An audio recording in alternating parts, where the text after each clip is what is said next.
Alright, y'all, what's up? So, let me show y'all. I think I might have showed this before. So, I got a new planting area going in. And these were my tree collards going. You can't grow tree collards in a pot. I'm electing not to for my own personal reason. Um, Basically, I want to give them the best chance to get as big as they possibly can. So, I'm not going to grow my tree collards in a pot. Um, I'm going to grow them in these tires. Their roots will eventually reach down into the ground. That's another reason why I like tires, because the bottom is open. Um, so, I'm going to go about showing y'all how I fill these up. So, this is the new bed, of course. It's empty. Right here, what I got is leaves from that huge pile of leaves I got over there. And I'm going to pour quite a bit of those in. The reason why I put so many leaves, there's a few sticks in there too. The reason why I put so many leaves is because those leaves are going to break down. That may look like that's full, but it's absolutely not. Um, Then we're gonna go back to, if you saw my video before, when I was still in a container, we're gonna go back to my trusty evergreen, and I got some topsoil this time too. This is the composted organic humus, which is basically wood chips that's been broken down already some, but they will continue to break down more and feed your plant. So we're gonna cut this bag open.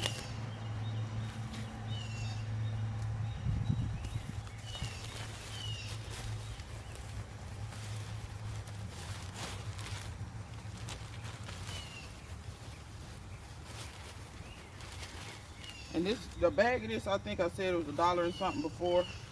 I think it's that price in the winter time.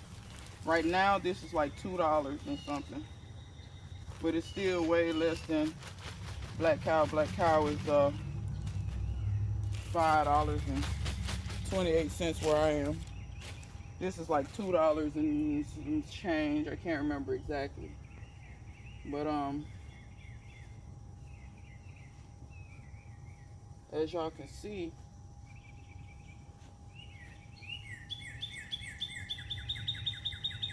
already that bed is looking a whole lot more full now, ain't it? Now, y'all see this bucket right here? This is my charcoal that I showed y'all how to inoculate. 5-gallon buckets worth. I'm gonna pour about half of that in. Let me I'll be right back. Let me get something up here. So I poured half of that charcoal in. I wanted to go get my groundhog. And basically what I'm doing is just kind of mixing this charcoal in some. It ain't gotta be perfect because we're not done yet. But you just want to mix it in a little. You can mix it in with your hand, shovel, pitchfork, mix it in with whatever. It ain't rocket science, people.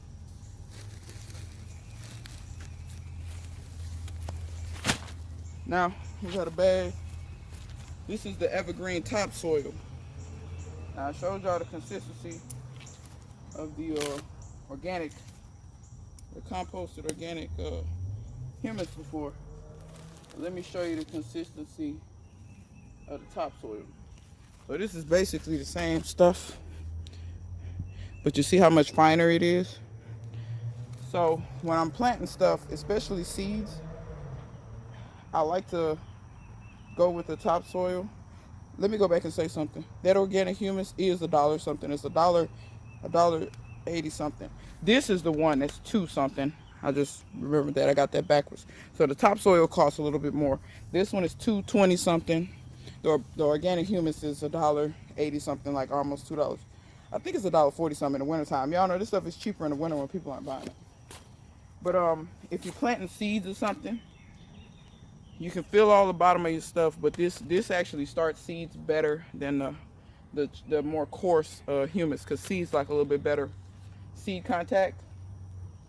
So I like to put this in the top.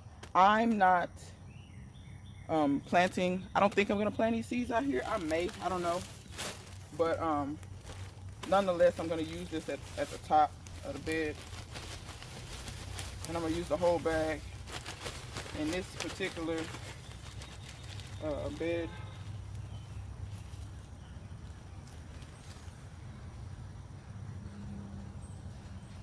These beds are very deceiving. They will sink down on you. So don't be surprised. But yeah, I was glad I was able to actually go to the tire shop.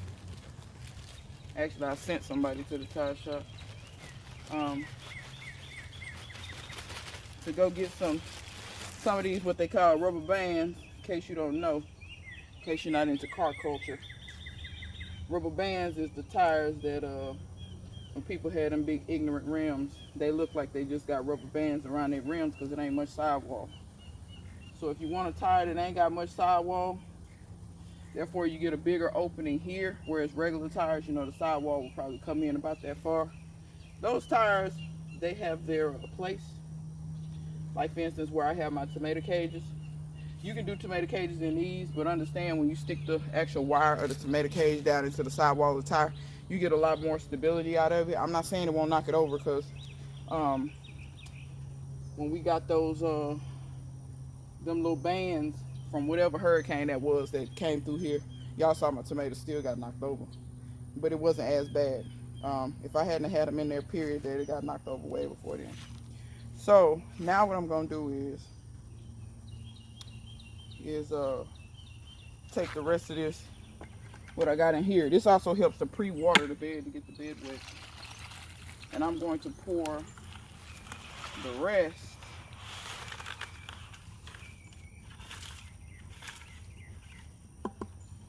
try to get it all out of there. Okay, that's good enough. We're gonna pour the rest of that charcoal in there. And I know what y'all probably thinking. That's kind of overfull and mounded up. 1 second, please. Let y'all know, these beds will shrink down. These beds don't just stay, you know, completely full all the way to the top. So I went and got my azomite, and since this is a new bed, I want to put some azomite in here. Like I said, and I don't measure, y'all, on the azomite. I just kind of sprinkle. Now, as I said before, if you're gonna buy soil and all that kind of stuff and you still gotta amend it, just go ahead and get the cheaper stuff. There's no point in you spending a whole lot of money on soil that you have to amend anyway. So you pay $5, $6 a sack or more for the soil, and then you have to turn around and amend it with $20 more worth of stuff. Y'all see how the money gets redundant, and you wasting the money that you could be putting towards plants, seeds, other stuff at your house, you know, bills, whatever. I'm not saying your garden ain't important. What I'm saying is, don't be wasteful. You know, I believe in very common sense type gardening. Y'all see how I turned that and now it's back level? I don't know if y'all can tell, but now this is back level with the top of the tire. And when it rains, it's probably actually gonna sink just a little bit more. But that bed is full, y'all. When I plant in it, I may or may not. If I got somebody that said they may give me some composted chicken manure, but I may or may not add that when I plant in it. But for now, that's what I'm gonna add. I'm gonna water this with my weed teas and stuff like that. Like I told y'all, this year is the year of not buying fertilizer. So, and I'm just gonna show y'all how my garden do with no buying no fertilizer, cause you know you can talk a good game, but people not gonna they're not gonna believe you until you do it. So, um, what I'm gonna do is I'm gonna do a time lapse right quick, and if y'all wanna watch me fill the rest of these beds, let's go.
Hi, people. I wasn't gonna show this, but then I said, you know what? I don't need to miss no opportunities for content. That's some real talk there. I think a lot of times content creators just don't turn the camera on thinking that, you know, nobody will want to see it. But here's my best advice to any content creator. It don't matter what you're doing. Turn the camera on. Trust me, somebody will watch it. My channel is proof because I can't see why y'all be watching, but y'all be watching. I'm appreciative, but I won't lie. Sometimes late at night I'll be like, why in the hell do they watch me? But anyway, this ain't really rocket science. It's really just, you know, planting. But like I told y'all, I'm gonna put these directly in the middle in here. I'm gonna show you why I'm getting them out of these pots. Look how dry that is, and I water that almost every day. It's not quite root bound, but it's got a lot of really nice fine roots. So I want to get this in here so that it can stop being as dry as it was. And I mean, y'all see how simple it was, right? But I got 3 more to plant. I want to take y'all along with me. I got them 2 in already, so that's 3. And I got 3 over here to plant. I'm gonna let y'all watch me take care of that right fast. It ain't gonna take long, but Probably cocked out a little bit. So, got the rest of these beds planted. If y'all wondering why I got long sleeves on and it's hot outside, because I am sweating. It's mighty sweaty. I am. It's to help protect me from the mosquitoes. If you notice, in a lot of desert type countries, even in the summertime, especially like Arab countries, in the desert they wear a lot of long sleeves. Those sleeves will help protect you from the sun and from the mosquitoes. It's them roots. I'm not gonna tease these roots too much. I see some people, they be teasing the hell out of the roots. Sometimes you doing more damage than good by teasing them too much. But I'm just pretty much planting this back in at the level that it was. But yeah, long sleeves helps protect you from the sun, from the mosquitoes. You would think that you would be hotter, but you're not that much more hotter, especially if it's like breathable material, cotton, or some of these newer materials that are meant for sports wear, so it breathes a little better. But yeah, so y'all think about that sometime. I wouldn't recommend wearing long sleeve black though. Black is just a hotter material in the summertime. But while I'm doing this, I usually, any of these little weeds that's in here, I go ahead and pull those out. I have been weeding this the whole time, so there's really not many weeds left in here, but these little pots were just too small for this. Like I said, the roots aren't that bad on that one, but that's why I'm getting these down in here so they can spread their feet out and stay a whole lot more moist. Have a whole lot more room to grow. And I think they'll like this spot. This spot gets sun through the day. Doesn't get a ton of morning sun, but it gets a little. It gets through the midday, and in the evening it gets some shade. So that's what kind of spot I'm growing these in, but these are pretty forgiving. They'll grow in a lot of different spots. The best way I've found to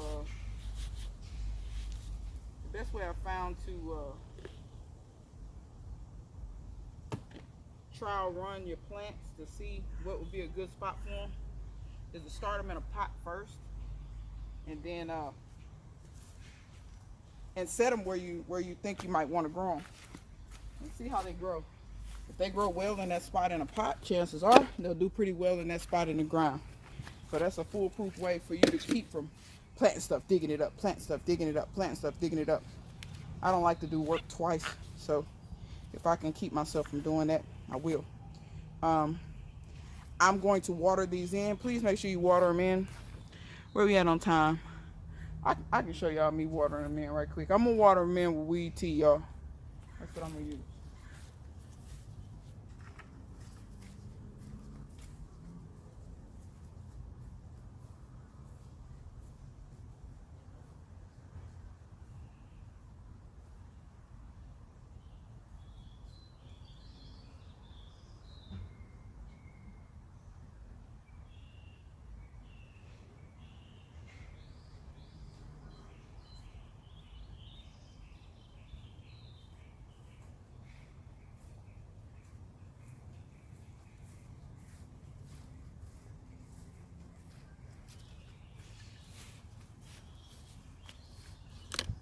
Let me adjust this camera so y'all can see all three.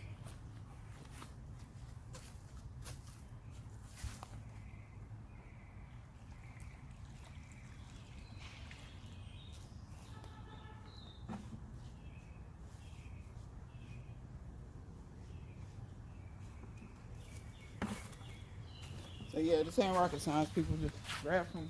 It don't have to be weed tea, it can be water.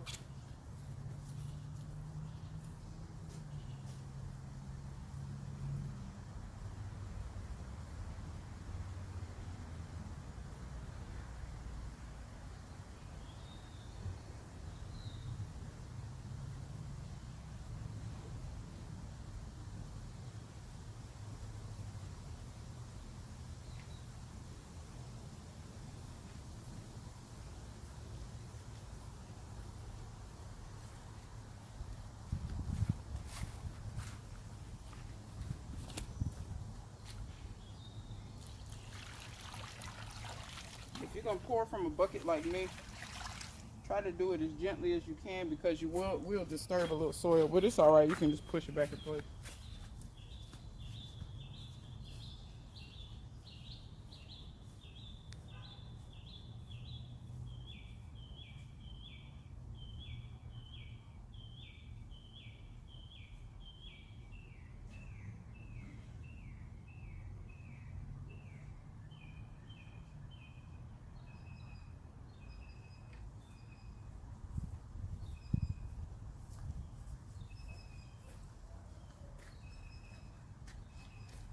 I'm gonna water this one.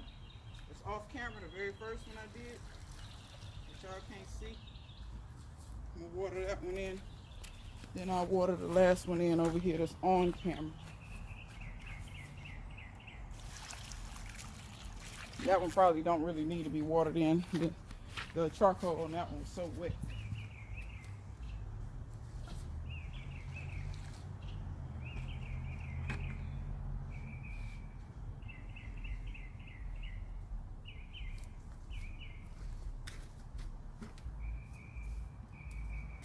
Alright, y'all, so I got one more thing I want to show y'all.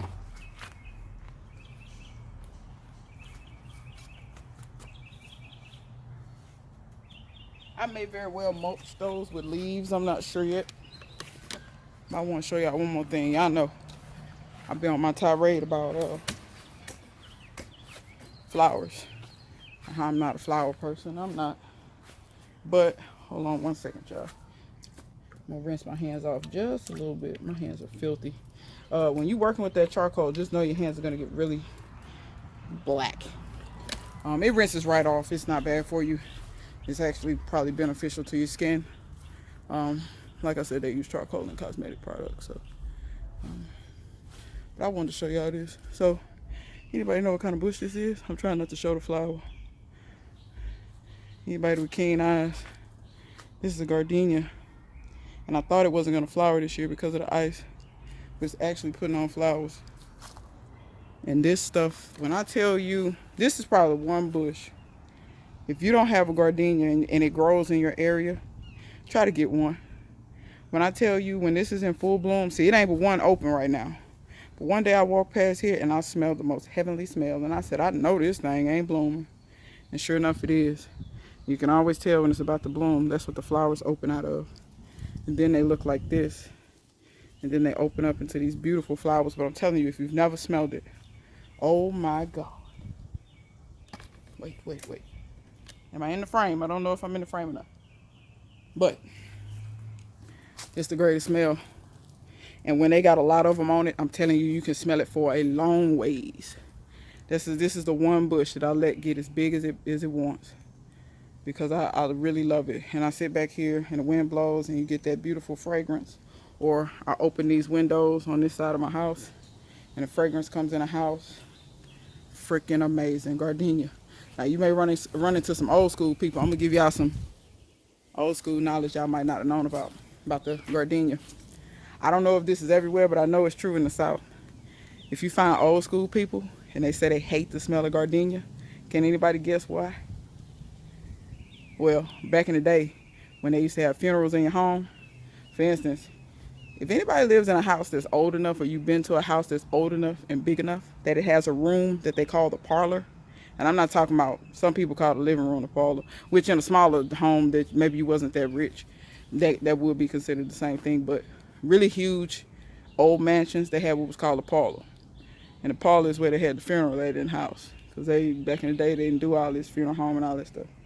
A lot of times, poor families, they embalm their own family members. Well, kind of embalm. I shouldn't say embalm. They did a little something and, kept them preserved for a little bit till they get them in the ground. But it wasn't like what they do now. But anyway, the parlor is where they had the funeral in your home. And what they used to do to cover up the smell, because like I said, they wasn't really embalming like that. They used gardenias. So if you ever run up against an old school person, they be like, they hate the smell of gardenias. It's because they associated with the smell of death, pretty much. Because they used to use a lot of these to try to cover up the smell of a decaying body in one's home. But That's a little trivia for y'all. That'll freak y'all out. But anyway, I just want to show y'all that.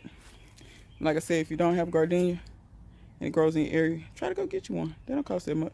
You ain't got to do nothing to them. I don't feed this one. I don't do anything to it. It just does what it does on its own. It smells beautiful. And it looks pretty too when it's got, I'll show y'all it again when it's got a lot of flowers on it. But till next time, see you guys later.